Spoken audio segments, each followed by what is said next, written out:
Good evening, welcome to left and right. Hyderabad అలాగే తెలంగాణ, ఆంధ్రప్రదేశ్ రాష్ట్రాల్లోని హైవేలపైన, నగరాల నడిబొడ్డుపైన మద్యం మహమ్మారి కడాల నృత్యం చేస్తోంది. తాగుబోతులు పైశాచికత్వాన్ని చూపిస్తున్నారు. తాగిన మైకంలో ఒళ్ళుపై తెలియకుండా రోడ్లపైన కార్లు నడుపుతూ పసిపిల్లల్ని, అమాయక మహిళల్ని, అలాగే ప్రయాణికుల్ని, పాదచారుల్ని పొట్టన పెట్టుకుంటున్నారు. చనిపోయిన ప్రతిసారి, ఘటన జరిగిన ప్రతిసారి హడావుడి చేసే పోలీసులు 4 రోజుల తర్వాత మళ్ళీ మొదటికి రావడం, మళ్ళీ ఘటనలు పునరావృతం అవడం, ఇది ఒక చరిత్ర చరణంగా తయారైన పరిస్థితి హైదరాబాద్ నగరంలో చూస్తున్నాం. సరిగ్గా 3 నెలల క్రితమే హైదరాబాద్ నగరంలో పంజగుట్ట దగ్గర రమ్య అనే పాపని పూర్తిగా ఆ పాప దుర్ఘటనలో ఆమె చనిపోవడం, తల్లి చనిపోవడం, ఆ తర్వాత బాధ భరించలేక తాతపై చనిపోవడం, కుటుంబం మొత్తం దెబ్బతిన్న ఘటన పూర్తి కాకముందే మళ్ళీ నిన్న రాత్రి అలాంటి ఘటనే. పెద్దంబర్పేట దగ్గర తల్లి, కూతురు, చిన్న పాప రోడ్డు దగ్గర బస్ షెల్టర్ దగ్గర నిలబడి ఉన్న టైంలో మద్యం సేవించిన వ్యక్తులు కారు నడుపుతూ వెళ్ళి గుద్దేయడం, కారు వదిలేయడం, వాళ్ళు అక్కడి నుంచి వెళ్ళిపోవడం, ఆ పాప కోమాలో ఉండడం, తల్లి కూడా ఇంచుమించు క్రిటికల్ పొజిషన్లో ఉన్న పరిస్థితి చూస్తూ ఉంటే ఎటుపోతుంది వ్యవస్థ అనేది ఒకటి. నైట్ పోలీసింగ్, ఏ చీకట్లో పడుకుని నిద్రవుతోంది నైట్ పోలీసింగ్. అలాగే మద్యాన్ని అరికడతామని చెప్తూ డ్రంక్ అండ్ డ్రైవింగ్లో పదే తనిఖీలు చేస్తున్న పోలీసు తనిఖీలు దేనికోసం చేస్తున్నారు, ఎక్కడ పోతున్నాయి ఇవన్నీ అని ప్రశ్నలు వేసుకుంటే సమాధానం మాత్రం దొరకదు. మృతదేహాలు మాత్రం రోడ్ల మీద కనపడుతూ ఉంటాయి. అన్నిటికీ మించి హైవేల మీద పోలీసింగ్ ఏమవుతుంది, హైవేల మీద మద్యం షాపులు ఎక్కువగా ఉన్నాయంటూ కేంద్ర ప్రభుత్వం అన్ని రాష్ట్రాల ప్రభుత్వాల ప్రధాన కార్యదర్శులకి లేఖలు రాసింది వాటిని నియంత్రించమని చెప్పి. అయినా కూడా నియంత్రణ జరగకపోగా హైవే పక్కన అటువైపు ఇటువైపులు మద్యం షాపులు ఎందుకు నడుస్తున్నాయి? ఇదే ఇవాళ లెఫ్ట్ అండ్ రైట్.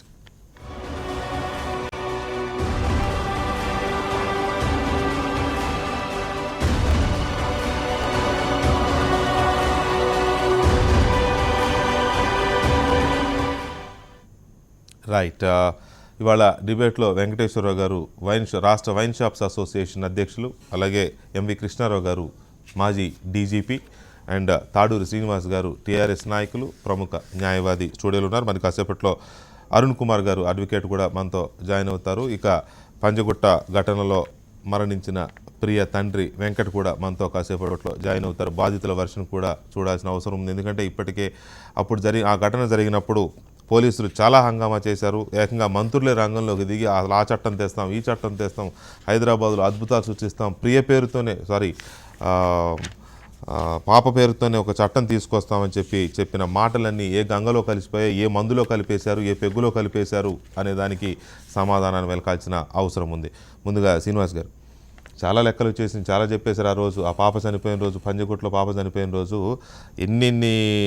నిజమే ఆ ఘటన చాలా దారుణమైన ఘటన. రమ్య చనిపోవడం, తల్లి చనిపోవడం, తాత చనిపోవడం, కుటుంబం మొత్తం అల్లరైపోవడం చాలా చూసాం మనం. అది ఎంత పైశాచికమైన ఇదంటే వాళ్ళు అసలు ఆ గుద్దిన తీరు ఆ రోజు కలిసివేసింది అందరినీ. ఆ రోజు చెప్పేశారు, అద్భుతంగా చెప్పేశారు. 2 రోజులు విపరీతమైన హడావుడి జరిగింది హైదరాబాద్లో. ఎక్కడ అసలు కారు కదిలితే ఒట్టు, మోటార్ సైకిల్ కానీ కారు కానీ కనపడితే ఆపడం, నోట్లో అది గొట్టం పెట్టడం, చూడడం, పంపించడం, ఇది పరిస్థితి చూసాం. రైట్, ఇదేదో బాగుంది, బాగానే కంట్రోల్ చేస్తారు అనుకున్నాం. అంతే 4 days మళ్ళీ ఏదో సామెత చెప్పినట్టుగా అయిపోయింది పరిస్థితి. మళ్ళీ రాత్రి మళ్ళీ 4 రోజులు ఉంటుంది, డెఫినెట్గా ఉంటుంది ఖచ్చితంగా కదా. సో ఇది ఎందుకు ఇంత అలసత్వం, ఇంత నిర్లక్ష్యం? తాగుబోతులంటే ప్రేమ, లేకపోతే పాదచారులంటే చిన్న చూప? ఏముండదు, ఏ ప్రభుత్వానికైనా ఉండదు. కానీ మనం జరుగుతున్న సంఘటనలు ఏంటంటే ఈ పాపులేషన్ డెన్సిటీ ఒకటి, అదే రోడ్స్ ఇంకా ఉండడం, రోడ్ వైడనింగ్ చేయకపోవడం. ఇప్పుడు ఈ వర్షాకాలం మనం మీరు అన్న రోజు నుంచి ఈ రోజు వరకు మనం అసెంబ్లీ సెషన్ పెట్టుకొని దాని మీద ఇంకా కొంతవరకు దాని మీద చర్చనే జరగలేదు. మనం చట్టం చేయబోతున్నాం అనేది వాస్తవం. రెండో విషయం ఏంటంటే 2013లో మనకు సుప్రీంకోర్టు ఎన్ఫోర్స్మెంట్ ఏదైతే కమిటీ వేసిందో ఆ రోజు క్లియర్గా చెప్పింది, మనం మద్యం మేజర్ హైవేస్లో ఉన్న వాటిల్లో ఒక 500 మీటర్లు కానీ 1 కిలోమీటర్ రేడియస్లో లోపలికి ఉండాలి విలేజ్లలో. ఇవన్నీ కూడా కాదు, వాడు ఇక తాగాలనుకున్నప్పుడు ఆ రోడ్డు మీద ఆపి వాడు 500 మీటర్లు పోయి కొనుక్కొచ్చుకొని కూడా తాగుతాడు. కానీ మనం దీని మీద చాలా లోతైనటువంటి చర్యలు తీసుకోవాల్సినటువంటి అవసరం ఉంది. రెండోది, ఇప్పుడు లైసెన్స్ మనం రెన్యువల్ కూడా చేయలేదు, అయినా కానీ అన్లైసెన్స్డ్ షాపులు, వీటిని అరికట్టాల్సిన బాధ్యత కూడా మన మీదనే ఉంది. అయితే దీని మీద సెంట్రల్ గవర్నమెంట్ కూడా చట్టం మరి ఇంకా కొద్దిగా స్ట్రింజెంట్ చట్టం తీసుకొచ్చి సెంట్రల్ గవర్నమెంట్ రాష్ట్రాలు కూడా నేషనల్ హైవే మీద తేయాలి కదా. నేషనల్ హైవే పక్కన పెట్టండి సార్, ముందు మన హైవేల సంగతి మాట్లాడదాం. మన హైవేలు ఇప్పుడు మన హైవేల పోతున్న ప్రాణాలు మన సెంట్రల్ గవర్నమెంట్ మీద నెట్టేయకండి. మన హైవేల మీద ఇప్పుడు లైసెన్సులు కొత్తగా రెన్యువల్ చేయలేదు. ఆ రోజు కూడా మనం చెయ్యరు, మనకి టైం దొరుకుతలేదు కదా. ఇప్పటికి 2 సార్లు ఎక్స్టెండ్ చేశారు. మనం జూన్ తో అయిపోయింది, ఆగస్టు నుంచి ఎక్స్టెండ్ చేశారు, సెప్టెంబర్ 30 అయిపోయింది, అక్టోబర్ స్టార్ట్ అయింది. లైసెన్స్ రెన్యువల్ చేయరు, షాపులు మాత్రం నడుస్తా ఉన్నాయి. లైసెన్స్ లేకుండా షాప్ ఎలా నడుస్తుందండి? మీ ఆవేదన అర్థం ఆవేదన కాదు నా క్వశ్చన్, నాకేం ఆవేదన లేదు, నేను మిమ్మల్ని తప్పుపడుతున్నా. డెఫినెట్ గా లైసెన్స్ లేకుండా షాప్ ఎలా నడుస్తుంది? పక్కన డీజీపీ మాజీ డీజీపీ ఉన్నారు, అడగండి. ఏ దేశంలోనైనా భూమి మీద వైన్ షాపు లైసెన్స్ లేకుండా నడుస్తుందా? బెల్ట్ షాపులు అంటే నడుస్తాయి, పక్కన పెడదాం. ఒరిజినల్ షాపులు ఎలా నడుస్తాయండి? ఇది ఎక్కడ చోద్యం, నాకు అర్థం కాని పరిస్థితి. ఒకటి ఆ రోజు కూడా సుప్రీంకోర్టు ఇచ్చిన వెంటనే తెలంగాణ రాష్ట్రంలోనే ఫస్ట్ మనం యాక్షన్ తీసుకున్నాం టు కర్బ్ ద షాప్స్. వారిని అడగండి, వారికి తెలుసు మేము స్ట్రింజెంట్ యాక్షన్ ఆ రోజు ఏ రాష్ట్రం తీసుకున్నంత. ఎన్సీఆర్బీ లెక్కలలో కూడా తెలంగాణ రాష్ట్రం ఈరోజు తక్కువ ఉన్నది మనకు ఈ రకమైనటువంటి యాక్సిడెంట్స్లో. సో అట్లానే మనం తక్కువ ఉన్నాం కాబట్టి మనం గ్రేట్ కాదు దీంట్లో. సో చెయ్యాల్సింది మనం చేస్తాం, చెయ్యాల్సింది ఎంతో ఉంది. ఇప్పుడు ఒకేసారి మనం ఇవన్నీ కూడా ఇప్పుడు మనం అమెరికాలో 4 లైన్ రోడ్స్ కానీ, లేకపోతే యాక్సిడెంట్స్ కానీ, లేకపోతే లిక్కర్ షాప్స్. ఏం మాట్లాడుతున్నారు శ్రీనివాస్ గారు? చేయాల్సింది చాలా ఉంది అని అన్నారు. చేయాల్సింది చాలా ఉంది నిజమే, కానీ మీరేం చెయ్యట్లేదు అంట్లా. మీరు చేస్తున్నారు. ఏం చేస్తున్నారు? ఇన్నోవాలు కొనిస్తున్నారు, మోటార్ సైకిల్ కొనిస్తున్నారు. ఎన్ని ఇన్నోవాలు కొన్నారు సార్? క్రైమ్ కంట్రోల్ అయితే ఇన్నోవాలు ఎందుకు కొన్నారు? ఇన్నోవాలు ఎందుకు కొన్నారు?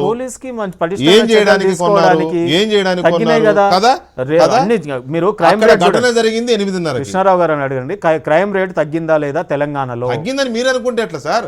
తగ్గిందని మనం అనుకుంటే సరిపోతుందా? మనం అనుకోకపోయినా సెన్సస్ అంతకుముందు ఉమ్మడి రాష్ట్రం కాబట్టి మొత్తం రాష్ట్ర వ్యాప్తంగా తీస్తే కేసుల సంఖ్య ఎక్కువ. ఉమ్మడి రాష్ట్రంలో మొత్తం లిక్కర్ కేసులు 1200 వెళ్ళినాయి. మరి ఈ రోజు మనం ఒక హైదరాబాద్లోనే మనం వేలాది కేసులు పట్టుకోవడం జరిగింది. మన ప్రభుత్వం వచ్చి 2014 తర్వాత అంటే కంట్రోల్ చేయడానికి 2014లో ఆ గవర్నమెంట్ సమైక్యాంధ్ర ఎండ్ కాగానే మనం ఒక నెలలోనే ఎన్నో కేసులు మనం కర్బ్ చేసాం కదా. అంటే రికార్డ్ అయినా అంటే పట్టుకున్నాం, యాక్షన్ తీసుకున్నాం. ఇప్పుడు మారుతా ఉన్నారు. ఇక్కడ పోలీసు, ప్రభుత్వము, ఎక్సైజ్ ఇది ఏదో విడివిడిగా చేసి నిందించాలని కాదు, కానీ జరుగుతున్న దానికి మొత్తం వ్యవస్థ రెస్పాన్సిబిలిటీ. అందులో సందేహం లేదు. కానీ అల్టిమేట్గా ఎలాగైతే ఒక లైవ్ వైర్ని ఎవడూ కూడా అసలు ముట్టుకోడు, ఎందువల్ల హాని నాకే అని, అంతే కదా. అందువల్ల ఎవరికి కూడా ఎలక్ట్రిక్యూషన్ యాక్సిడెంట్స్ అవటం లేదు. ఈ లిక్కర్ కూడా ఒకసారి మందు కొట్టిన తర్వాత హ్యాపీగా ఉండు, డ్రైవ్ చేయకు. డ్రైవింగు, లిక్కర్ కన్సంప్షను వేరు అని మన మైండ్లోనే ఒకటి అనిపించాలి. ఎలాగైతే నేను అక్కడ వేలు పెట్టనో ఆ యొక్క ఎలక్ట్రికల్ వైర్లో, ఇది కూడా అంతే. నేను మందు కొట్టున్నాను, సపోజింగ్ నేను విజయవాడ వెళ్ళాలంటే అబ్బా అలసిపోతున్నాను కదా అంటే, అవును విజయవాడ వెళ్ళాక మందు కొట్టి పడుకోట్టు, లేకపోతే తాగి పడుకో మధ్యలో. అసలు డ్రైవ్ చేయడానికి లేదు కదా. సో మనం ఇప్పుడు ఏం చేయాలి అంటే, దీనికో సిస్టమ్. ఏమిటా సిస్టమ్? నువ్వు డ్రైవ్ చేయాలంటావా, చెయ్యి. ఇప్పుడు ఆ కారులో 3 ఉన్నారనుకోండి, ఆ డ్రైవర్ అనేవాడు నేను డ్రైవ్ చేయాలి కాబట్టి కావలిస్తే మీరు కొట్టండి, నా వంతు బాటిల్ దాచిపెట్టండి, డెస్టినేషన్కి వెళ్ళిన తర్వాత కొట్టి పడుకుంటాను. సో అలాగా ఇప్పుడు అమెరికాలో కానీ ఇంగ్లాండ్లో కానీ ఎన్నో పార్టీలు అటెండ్ అయ్యాను. మొగుడు పెళ్ళాలు వస్తారు, ఆ మొగుడు ముందు చెప్తాడు ఇవాళ ఐ వాంట్ టు ఎంజాయ్ అని. In which case she does not drink. ఒకవేళ ఈ wife wants to drink, because who is driving back అని వాళ్ళు ముందే అనుకుంటారు. సరే, you are driving back, you will remain sober. ఎందుకంటే వాళ్ళకి జీవితంలో మళ్ళీ డ్రిక్కర్ దొరకదని భయం లేదు. నెక్స్ట్ పార్టీలో you will remain sober, I will drink. So అలాగే ఒక ప్రాక్టికల్గా మనం పైగా ఇంకోటి ఏంటంటే, మీరు అన్న దాంట్లో వాళ్ళు అలా చేయడానికి కారణం ఏంటంటే, దొరికితే శిక్ష భయంకరంగా ఉంటుంది. ఎంత భయంకరంగా ఉంటుంది అంటే 100 ఏళ్ళు 200 ఏళ్ళు జైలు శిక్ష పడేలా ఉంది అక్కడ. మరి ఒకటి లైసెన్స్ క్యాన్సిల్, లైసెన్స్ ఇమీడియట్ అసలు అది ఒకటి. 2 ఏ ఇండియన్ అయితే వాడికి ఇంకా పౌరసత్వం ఉండదు, వాడు బయటికే రాడు, జైల్లో చచ్చిపోవాల్సిందే, జైల్లో శిక్ష. అంత కఠినమైన శిక్షలు ఉండబట్టే భయంగా ఉంటారు అక్కడ. మన వల్ల కాదు, ఇట్స్ ఎ మ్యాటర్ ఆఫ్ వాడి ఎథిక్స్. అలవాటైపోతున్నాడు కాదు, కొన్ని పనులు నేను చేయకూడదు, అందులో ఇదొకటి. జస్ట్ యాజ్ ఇప్పుడు నన్ను ఏదో కొంచెం బల్బు చేంజ్ చేయవా, వైర్ ఏదో నేకెడ్గా ఉందంటే నేను ముట్టుకోను, కావలిస్తే ఒక గ్లవ్ వేసుకుని చేస్తాను అంటాం. ఎందువల్ల we know if you touch it you will get electrocuted. అందుకే ఈ లిక్కర్ది కూడా ఒకవేళ కొంచెం డ్రాప్ చేయవయా నన్ను అంటే, సారీ సార్ నేను 2 పెగ్గులు వేసాను, మీరు ఓలా కానీ ఊబర్ కానీ లేకపోతే మేరు కానీ ఆ ట్యాక్సీలు ఆ డబ్బు నేనే ఇస్తానంటాడు. ఎందుకంటే చేయకూడదు ఇది. సో అది ఆ కల్చర్ రావాలి మనకు. రైట్. వెంకటేశ్వర గారు, ఈ షాపులకు సంబంధించి సరే లైసెన్స్లు అయిపోవడం, గడువు అయిపోవడం ఇంకా ఎందుకు ఉన్నాయి అనే దాని మీద మాట్లాడదాం. కానీ ఈ మద్యం సంబంధించి ఇంతకుముందు కూడా మనం చర్చించాం, ఈ ఘటనలు ఇలాంటివి జరిగినప్పుడు చర్చించినప్పుడు ఏమన్నారు వీళ్ళు, ఏజ్ 18 years పైబడిన వాళ్ళకి 21 years ఏజ్ దాటిన లోపు ఉన్న వాళ్ళకి అమ్మకూడదు, వైన్ షాపుల వాళ్ళు కొనకూడదు అని మీకు రెగ్యులేషన్స్ పెట్టారు. కొనే వాళ్ళకి రిలీజ్ చేశారు, ప్రకటన రిలీజ్ చేశారు. ఇంకొక మాట ఏమన్నారు, ఎవరైనా 21 years దాటిన వాళ్ళు మద్యం కొన్నా లేదు తాగి నడిపి మాకు దొరికిపోయిన తనిఖీల్లో కుటుంబం మొత్తాన్ని కౌన్సిలింగ్ పిలుస్తా ఉన్నారు. కౌన్సిలింగ్ అదే సార్, కుటుంబం మొత్తాన్ని కౌన్సిలింగ్ పిలుస్తాం, తద్వారా వాళ్ళ ఇంట్లో తెలిసిపోతుంది కాబట్టి ఆ తాగిన వాడు ఇంకొకసారి తాగడు అని. ఎక్కడ పోయినాయి కౌన్సిలింగ్లు, ఎక్కడ పోయినాయి? కౌన్సిలింగ్ కాదండి ఇక్కడ బేసిక్గా ఏంటంటే కౌన్సిలింగ్ వీఆర్ కండక్టింగ్. ఎక్కడ నేనేదో చూడలేదు. నేను అనేది కౌన్సిలింగ్ ఇవన్నీ వాడిని ఏదో భయపెట్టి కౌన్సిలింగ్ చేసి వదిలేసేయడం అనేది కాకూడదండి. బేసిక్గా కృష్ణారావు గారు చెప్పినట్టు పనిష్మెంట్ ఇమ్మీడియట్గా వాడికి వేయాలి. 21 ఉంది పాపం చిన్నపిల్లాడు అని చెప్పి వాడికి వదిలేస్తున్నారు. వాళ్ళ పేరెంట్స్ పిలిపించి కౌన్సిలింగ్ చేస్తున్నారు, ఇక నుంచి తాగడంటున్నాడు. వాడు 21 years అని చెప్పి ఒక వైన్ షాప్ వాడు పొరపాటున వాడికి ఇచ్చినందుకు వీడి లైసెన్స్ క్యాన్సిల్ చేస్తున్నారు.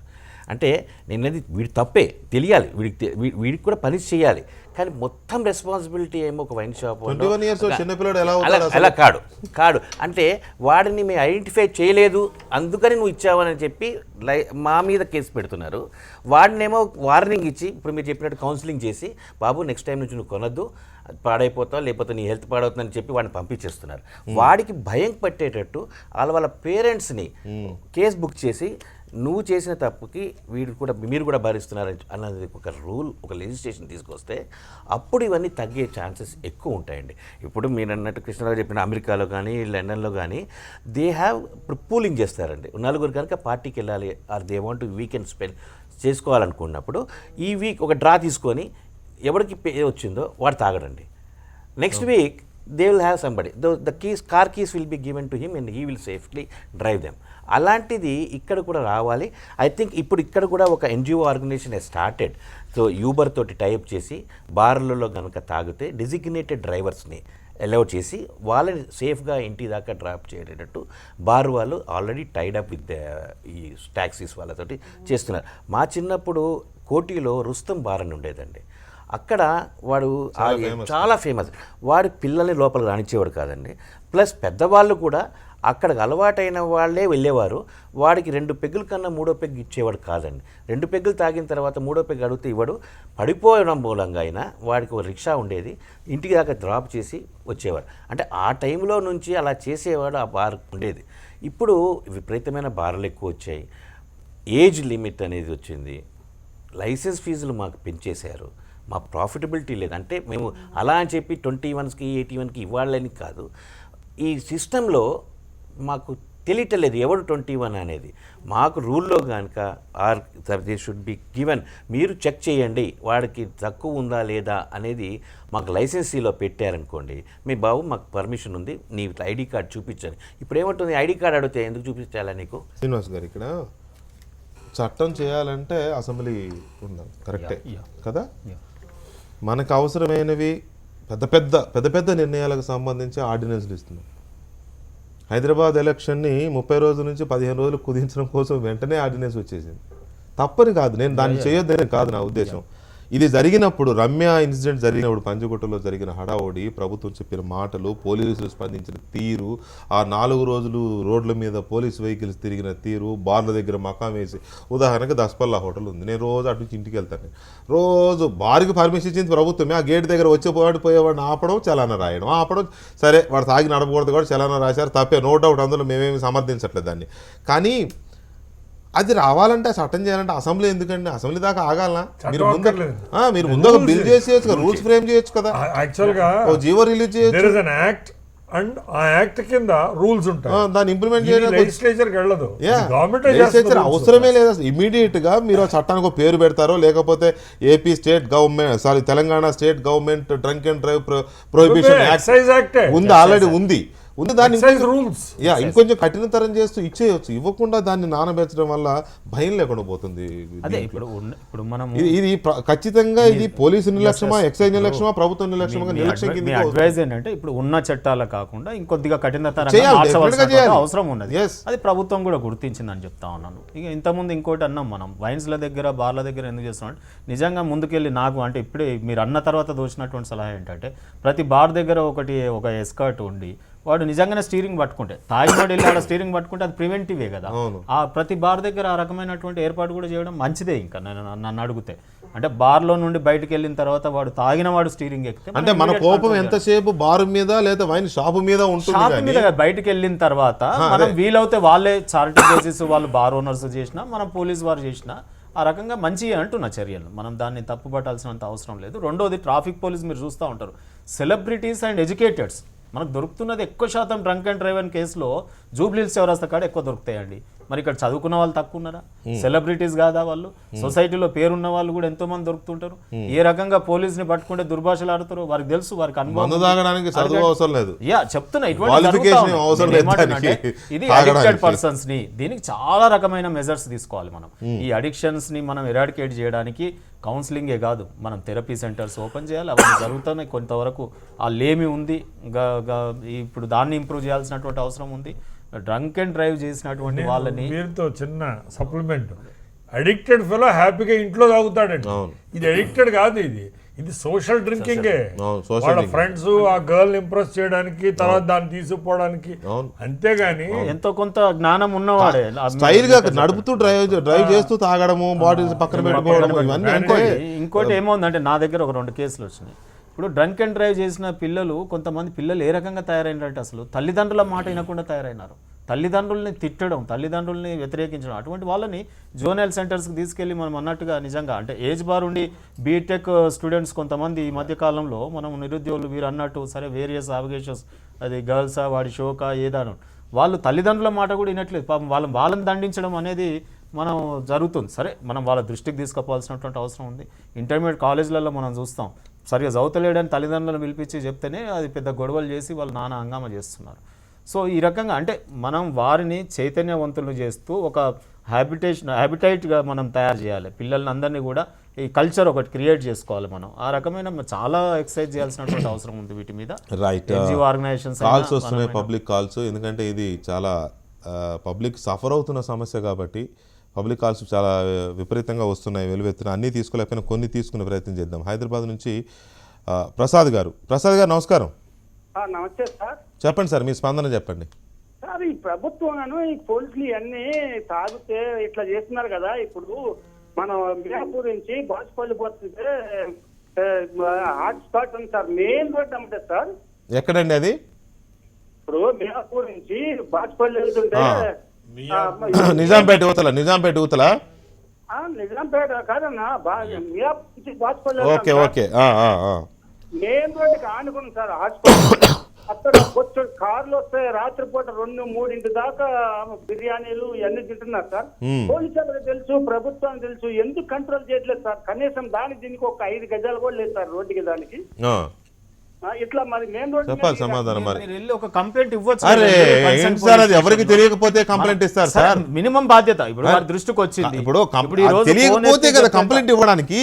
తెలుసు అక్కడున్న ఎక్సైజ్ వాళ్ళకి తెలియకపోతే కంప్లైంట్ ఇవ్వాలి, పోలీస్ వాళ్ళకి తెలియకపోతే కంప్లైంట్ ఇవ్వాలి, మీడియాకి తెలియకపోతే కంప్లైంట్. అందరికీ తెలుసు, తెలియని వాళ్ళు ఎవరు లేరు. ఏదైనా సార్, అది సిట్టింగ్ రూమ్, పర్మిట్ రూము ఆయన చెప్పేది నాకు అర్థమైంది. రెస్టారెంట్ అయినా అర్ధరాత్రి 12 ఆయన చెప్తున్న టైం ఎంత? వాళ్ళకి ఆయన చెప్తున్న టైం ఎంత? లిక్కర్ కన్సంప్షన్ కి లైసెన్సే లేదు, అసలు లిక్కర్ లేదండి. Eateries are up to 12 o'clock దాకా. Is a citizen. ఆయన చెప్తున్నాడు తాగి వెళ్తున్నారు, నా గోల జరుగుతా ఉంది అని చెప్పి. సో ఇది తెలియక జరిగే కాదు, ఇవన్నీ తెలిసి జరుగుతున్నాయి కళ్ళ ముందు. వాళ్ళు ఎక్కడో కొనుక్కుని అక్కడ కన్స్యూమ్ చేస్తున్నారు. ఇప్పుడు అది అఫెన్స్ కదా, రోడ్ మీద కదా, షాప్ లో కూడా తాగకూడదు. బిర్యానీ తింటున్నానని ఇప్పుడు నేను ఇలాంటి రెస్టారెంట్కి వెళ్ళి తాగొచ్చా? లేదు. So he cannot permit you Yes. ఆ ప్రెమిసెస్ లో తాగాలి అంటే ఆ should have a కన్సంప్షన్ కి ఒక లైసెన్స్ License. ఉండాలి. ఉండాలి. రైట్ ప్రసాద్ గారు, thank you very much. So వీటిని వీటిని హత్యలుగా ఎందుకు ట్రీట్ చేయకూడదు కృష్ణారావు గారు? అంటే ఇప్పుడు యాక్చువల్గా ఈ రోడ్ యాక్సిడెంట్స్లో చాలాసార్లు అది సల్మాన్ ఖాన్ కానివ్వండి ఇంకెవరన్నా కానివ్వండి, ఎప్పుడైతే జనరల్గా ఒక ర్యాష్నెస్ కానీ నెగ్లిజెన్స్ కానీ దానివల్ల కారణం చావు జరిగితే అప్పుడు ఈ 304A వస్తుంది. ఇప్పుడు వీడు తెలుసు ఇలాగ చేస్తే తప్పకుండా పరిణామం చావు అని. అలాంటప్పుడు సుప్రీంకోర్టు వారు ఏమన్నారంటే ఇది 302 కిందే ముందు రిజిస్టర్ చేయండి, ఆ తర్వాత ట్రయల్లో మేము డిసైడ్ చేస్తాం. సో దాన్ని ఇప్పుడు మర్డర్ కింద పరిగణిస్తారు. అందుకే అది పాపం అదేదో తప్పంతా BMW కార్ది పడుకున్నవాడిది అనేదో హైకోర్టు వాడు చెప్పారు. బట్ అది ఎంత 14 ఏళ్ళ తర్వాత అది అంతవరకు జరిగింది అంటే అది because it is a fact. Salman Khan గారు తప్పు చేశారని, ఆ తప్పు చేసినట్టు ఆ బండిలో ట్రావెల్ చేస్తున్న మనిషి కూడా పాపం చెప్పాడు. తర్వాత వాడేదో ఆఖరికి చచ్చిపోవడం కాదు, వాడిని మెడిసినల్ కిల్లింగ్ అది. అతన్ని సల్మాన్ ఖాన్ అది చూసి అసలు డ్రైవర్ని మెంటల్ హాస్పిటల్ అడ్మిట్ చేసి పిచ్చెక్కినట్టు చేసి వాడిని మొత్తం చివరికి చనిపోయేదాకా తీసుకెళ్ళి చనిపేశారు. సాక్షి ఉన్న ఒకే ఒక అదే ఉన్న ఒకే ఒక సాక్షి కానిస్టేబుల్ అతన్ని చంపేశారు. అంటే ఇంత భయంకరంగా ఉంటాయి అన్నమాట పెద్దవాళ్ళు. ఎందుకు మొన్నటికి మన జర్నలిస్ట్ కాలనీలో ఒక కేసు చూసాం మనం. ఒక అమ్మాయి తెల్లవారుజామున చనిపోతే దాన్ని ఎంత మాయ చేసి చివరికి ఏం చేశారో తెలుసు, పెద్ద కాంట్రాక్టర్ కొడుకు అనే ఉద్దేశంతో. సో ఇక్కడ వైన్ షాపులకు సంబంధించి మీకు సమస్యలు ఉండొచ్చు వెంకటేశ్వర గారు, మీకు 1,00,000 సమస్యలు ఉండొచ్చు, లైసెన్స్ల ఫీజులు పెరిగిపోయి ఉండొచ్చు, లేకపోతే నష్టాలు వస్తుండొచ్చు. నేను కాదనడల్లా, నష్టాలు వస్తున్నాయి కదా అని చెప్పేసి నిబంధనలు ఉల్లంఘిస్తామన్నా తప్పే. అసలు ఇప్పుడు లైసెన్సులు లేకుండా షాపులు ఎలా నడుస్తున్నాయి అనే దానికి సమాధానం తప్పు. ఒకటి వైన్ షాప్స్ బార్లు రెండు వేరు వేరండి. ఇప్పుడు మాకు 2 years లైసెన్స్ ఉందండి, 2015 2017. అంటే వైన్ షాప్స్కి ఇప్పుడు కొత్తగా ఎవరికి ఇవ్వటలేదండి. బార్లకి జూలైలో ఎండ్ అయిపోయింది, జూలైలో తీసుకుంటూ ఎక్స్టెన్షన్ చేశారు. జూలై ఆగస్టు 2 months ఎక్స్టెన్షన్ చేశారు. దాని తర్వాత మళ్ళీ సెప్టెంబర్ ఎక్స్టెన్షన్ చేశారు. అంటే 3 months ఎక్స్టెన్షన్ చేశారు. ఇప్పుడు కొత్త పాలసీ ఫస్ట్కి వస్తుంది అన్నారు, ఇంకా డిక్లేర్ కాలేదు. అది బార్లకండి, నాట్ వైన్ షాప్స్. అది వైన్ షాపులకు సంబంధించి హైవేల మధ్య ఉండొద్దు, హైవేల మీద ఉండొద్దు అని చెప్పి స్పష్టమైన ఇవి ఉన్నాయి కదా, ఉన్నాయా లేవా? ఉన్నాయి. హైవేల మీద షాపులు ఉన్నాయా లేవా? ఉన్నాయి సార్. అది ఇప్పుడు పాలసీ పెట్టేటప్పుడు 50 meters అని చెప్పి ఇచ్చారండి. హైవేకి 50 meters హైవే అని 100 meters ఇప్పుడు పెట్టారు. పాయింట్ ఏం లేదండి సార్, ఇప్పుడు ఇది హైవే, ఇది this is the road boundary. Road boundary పక్కనే ఉంది, where is 100 meters. 100 meters it is opening on to the highway. In definition what is highway? మేము ఒక్కటేనండి, ఇప్పుడు Nampally station road is called highway in the record. How can you say Nampally is highway? ఒకప్పుడు Nampally is a highway to linking to the సికింద్రాబాద్కి వెళ్తుంది కనుక Nampally station road. RP road is a highway. ఇప్పుడు RP రోడ్లో business ఉంది, ఇప్పుడు అది తీసేసి మళ్ళీ క్లోజ్ చేయమని నోటీసులు ఇచ్చారు. నాంపల్లి స్టేషన్ రోడ్ ఇచ్చారు. When you have a ring road, these highway అనేది సిటీ లోపల నుంచి రోడ్స్ ఉన్నవి హైవేస్ తీసేయాలి. తీయకుండా అలా పెట్టేసేసి అది హైవే అని చెప్పి షాపులు బార్లు ఉండకూడదు. ఉదాహరణకి సార్, ఇప్పుడు ఒక ఊర్లోంచి హైవే వెళ్తుంది కాబట్టి ఆ హైవే మీద వైన్ షాపులు ఉంటున్నాయి కాబట్టి బైపాస్ రోడ్ ఏమని చెప్తున్నారు మీరు? మీరు చెప్పలే, ఉన్నాయి మా బైపాస్ రోడ్. ఉదాహరణకి చౌటుప్పల్ లేదా నకరికల్, మనం ఊరు మధ్య నుంచి హైవే వెళ్తుంది, మీరు ఎక్కడ ఆపినా సరే ఇటొక షాప్ కనపడుతుంది. దానికి రింగ్ రోడ్ వేయాలంటే, ఒక వైన్ షాప్ తీయడానికి రింగ్ రోడ్ వేయాలంటే ఎంత ఖర్చు? రింగ్ రోడ్ కాదు సార్, ఇప్పుడు ముందర రోడ్ ఒకటి ఉండేది, వాడు 100 meters 50 meters పెట్టాడు. ఇప్పుడు రోడ్ వైడింగ్ అయింది, రోడ్లు వేసారు. ఇప్పుడు విజయవాడ హైవే ఎక్స్పెషల్లీ దాన్ని 4 lanes చేశారు, 8 lanes చేశారండి. వీడు షాప్ వెనక్కి జరుపుకున్నాడు, but it is highway, definitely it is highway. కానీ ఒకప్పుడు వాడు దూరంగా ఉన్నది హైవే చేసేసరికి వాడు దగ్గరికి అయిపోయాడు, రోడ్డు మీద దగ్గర అయ్యాడు. వాడికి తీసుకుని ఇంకెక్కడికి షిఫ్ట్ చేయలేడు కదా. వెనక్కి జరుపుకోవడం కాదు కదా సమస్య. సార్ ఒకటి వెంకటేశ్వర గారు, ఇప్పుడు ఎక్సైజ్ డిపార్ట్మెంట్ లైసెన్స్లు ఇచ్చేటప్పుడు స్పాట్ ఇన్స్పెక్ట్ చేస్తారు కదా. చేస్తారని చెప్తారు. సో చేసినప్పుడు వాళ్ళు ఏం చేయాలి, అయ్యా now that this is highway, నువ్వు పక్క సందులో ఎక్కడో పెట్టుకో, అవును. అంతే. That is no scope. అంటే రూల్లో వాడికి 100 meters అని ఉంది కనుక if it is away from 100 meters they are giving. ఇప్పుడు గుడి బైలైన్ ఇప్పుడు on the highway, national there is no bylane అండి, అంటే అంత ఓపెనే కదండి అక్కడ. ఊర్లోకి బైలైన్స్ ఉంటాయి కదండి, అక్కడ పెట్టుకోండి. ఇప్పుడు national highway where the road boundary, there is a boundary for the road.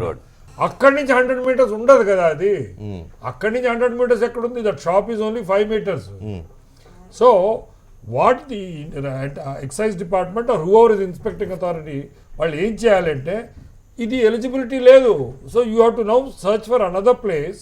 దానికి సైడ్లో ప్రతి హైవేకి పక్కన రోడ్లు ఉంటాయి కదా, విలేజ్ రోడ్స్, అందులో పెట్టుకోండి, నో అబ్జెక్షన్. ఇక్కడ మీరు హైవేకి 50 మీటర్లు 100 మీటర్లు, ఫస్ట్ ఒక పాయింట్ చెప్తున్నాను మీకు, వైన్ షాపులకు కానీ లిక్కర్ బిజినెస్కి కానీ ఎవరు వ్యతిరేకం కాదు.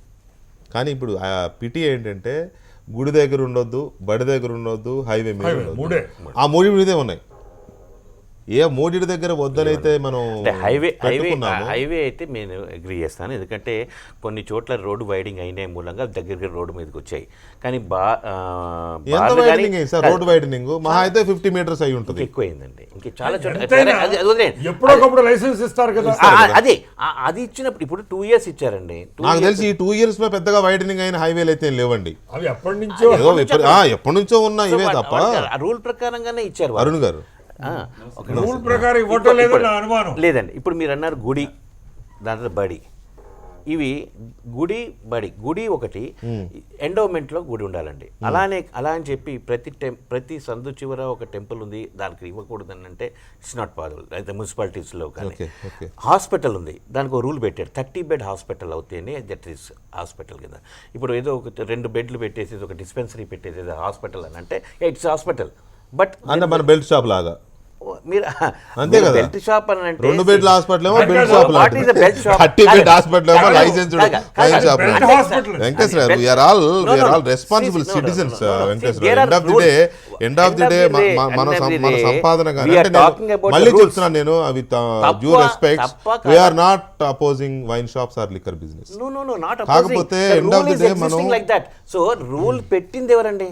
రూల్ ప్రకారంగానే మేము బిజినెస్ చేస్తున్నాం. కానీ మేము మాకు 100 meters అని చెప్పి తీసుకొచ్చి 20 metersకి పెడతలేదు, గుడి పక్కన తీసుకెళ్ళి నేను. దయచేసి మీరు అర్థం చేసుకోండి. ఒకటి, అక్కడ హైవే మీద షాపులు ఉండొద్దు అనేది నిబంధన ఉంది.